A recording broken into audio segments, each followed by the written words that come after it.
بخش دوم، وضعیت کنونی پراگماتیسم در قرن 21.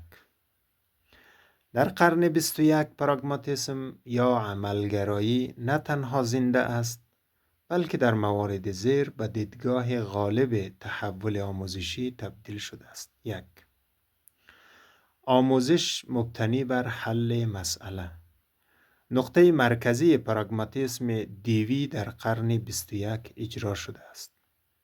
شاگرد در برابر یک مسئله واقعی قرار می گیرد و با همکاری، تحقیق، تجربه و آزمایش به جواب می رسد. 2. پروژه محوری.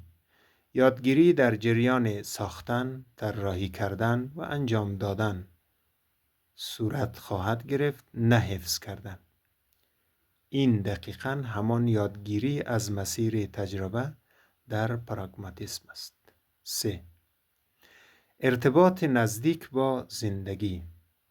نگاه امروزی آموزش این است که درس باید به درد زندگی بخورد و این مفهوم عین اصل در پراگماتیسم است. 4.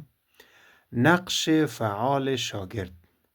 شاگرد دیگر دریافت کننده منفعل نیست، او پژوهشگر، طراح و حل کننده مسئله است. انعطاف پذیری و اصلاح مداوم. مورد 5. در پراگماتیسم قرن 21 برنامه درسی ثابت نیست، با داده و تجربه معلم اصلاح می شود.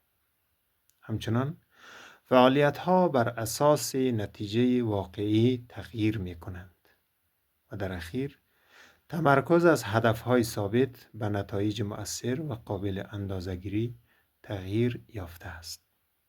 مورد 6. پیوند با علوم شناختی. پژوهش‌های مغز نشان دادند که یادگیری از طریق تجربه، فعالیت، تعامل، اشتباه کردن و اصلاح مؤثرتر از یادگیری صرفاً نظری مهم است. این دقیقاً بنیاد پراگماتیسم بوده، اما اکنون با شواهد علمی تقویت شده است.